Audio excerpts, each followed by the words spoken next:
گرامی قدر و مهمانان ارجمند که از تمام دانشگاه‌های کشور و خارج آن به این دانشگاه تشریف آمدید، قدم هر یک شما را خیر مقدم میگوییم. با اجازت شما کنفرانس علمی عملی بین المللی در موضوع مناسبت با صلاحیت در رشد و نموی تعلیم زبان خارجی در زمینه استراتژی ملی رشد جمهوری تاجیکستان برای دوره تا سال 2030 و بخشیده به 115 سالگی اولین آموزگار تاجیک از زبان آلمانی در تاجیکستان دارنده اردن سپیتامین درجه اول رحیم برهانوف را کشاده اعلام می‌نماییم.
از زمان به دست آوردن استقلالیت کشور تحت رهبری خردمندانه اساسگزار صلح و وحدت ملی پیشوای ملت محترم امامعلی رحمان در مملکت رشد علم و تکنیک، فرهنگ، صنعت و اقتصادیات با سرعت ادامه دارد.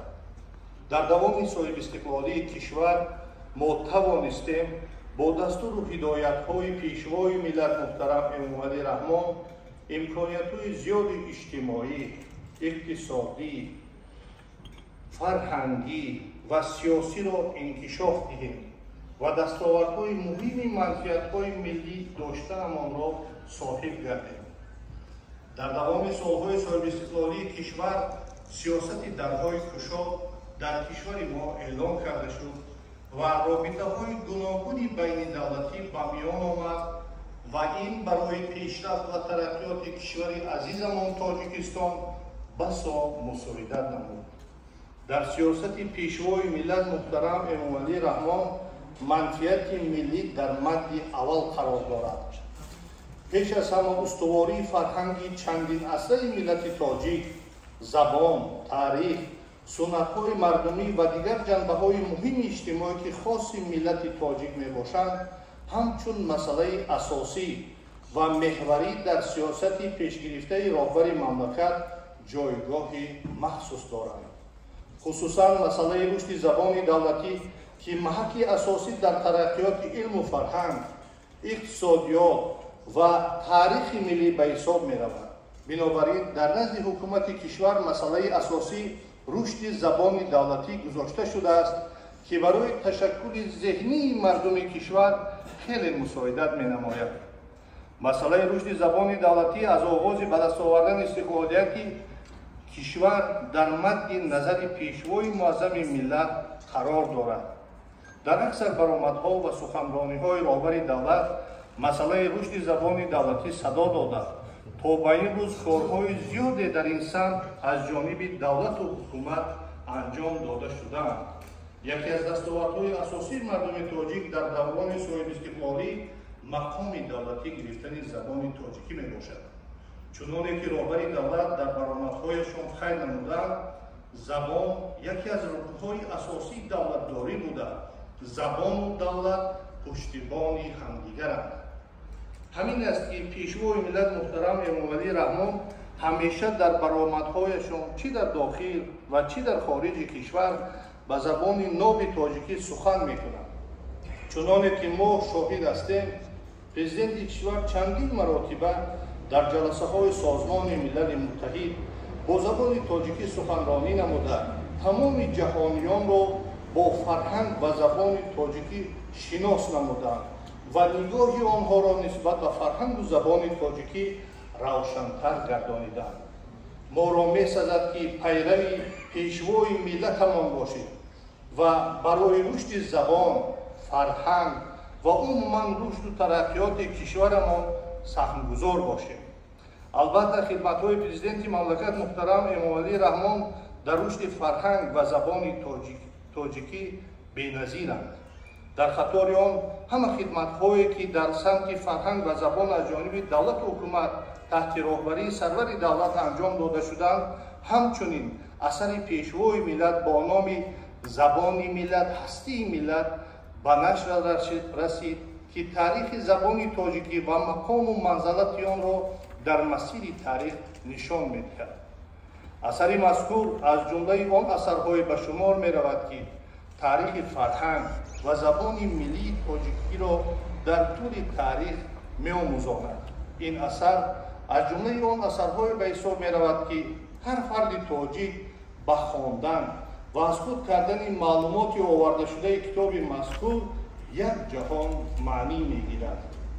اساسگزار صلح و وحدت ملی پیشوای ملت محترم امام علی رحمان در چندین سخنرانی‌های خود ابراز نمودند که هر فرد جامعه مدنی کشور به خصوص نفرانی که در ساختارهای دولتی کار و فعالیت می‌نمایند باید نه کمتر از 2 زبان خارجی را دانند، زیرا دانستن زبان خارجی به شخص جهانبینی، هوشیاری و دیگر ملکه‌ها را هدیه می‌سازد.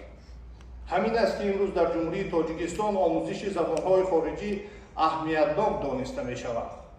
برای آموزش و یا براه ماندن آموزش زبان‌های خارجی از طرف دولت و حکومت جمهوری تاجیکستان یک قطار برنامه‌ها از جمله برنامه دولتی تکمیل تعلیم و آموزش زبان روسی و انگلیسی در جمهوری تاجیکستان برای دوره تا سال 2030 قبول گردیده است. در سیاست امروزه کشورمان دانستن زبان‌های خارجی موقعی مخصوص دارد، چون در زمانی قرار داریم که همه گونه دسیسه‌ها، بازی‌های سیاسی و ناسازی‌های قومی و نژادی بر علا مشاهده می‌گردند. دانستن همه گونه زبان خارجی شرط و ضرور است تا اینکه زیرکی سیاسی را بلند برداریم و در هر حال خود را توانیم اداره و حفظ نماییم. در زمان معاصر در برابر آموزش زبان انگلیسی، زبان آلمانی، فرانسوی، خیتویی، کریگی نیز در بین جوانان براه مانده شده است. زبان‌های مذکور که حالا در دانشگاه دولتی آموزگاری تاجیکستان به نام صددی عینی آموزانده می‌شوند، خوشبختانه در بین دانشجویان آموزش آنها خیلی رواج یافته است. مخصوصاً زبان آلمانی از جمله زبان‌های به حساب می‌رود که سال‌های آخر آموزش آن در بین دانشجویان خیلی تشکل یافته است. همچنین در دانشگاه دولتی آموزگاری تاجیکستان به نام صددی عینی کافی زبان‌های آلمانی وجود دارد که پایگاه و مرکز اساسی جهت آموزش زبان آلمانی در دانشگاه به حساب می‌رود. دوستان عزیز، واقعاً ما در زمانی قرار داریم که بدون دانستن زبان‌های خارجی کار و فعالیت در همه ساحه از جمله آموزگاری غیرامکان است. از جانب پیشوای ملت و خدمتچیان دولتی، از جانب وزارت معارف و علم جمهوری تاجیکستان برای آموزگاران و دانشجویان وقت داده شد که 2 زبان خارجی را ازیاد کنند و در دانشگاه همه کارها براه مانده شده ایستاده است که مساعدت برای آموزش زبان‌های خارجی به استادان و شاگردان شود. زبان медону меомӯз дунё, азизи дил нагирӣ ҳукми рӯё. Сарои фурсати моро надонӣ, ки умри одамӣ дар мавҷи пӯё. Ташкил намудани чунин конфронс ва ҷамъоварӣ намудани шахсиятҳои бонуфуз барои инкишофи зеҳнӣ, шинос шудан ба малакаҳои илмӣ ва ҳамчунин барои зиндагардонидани ёди бузургон ба мо мусоидат менамояд. мо ба ташкилкунандагон бурдборӣ ва дар кори конференсия ба масъулон барору комёбиҳо таманно дорем. Ташаккур ба диққататон.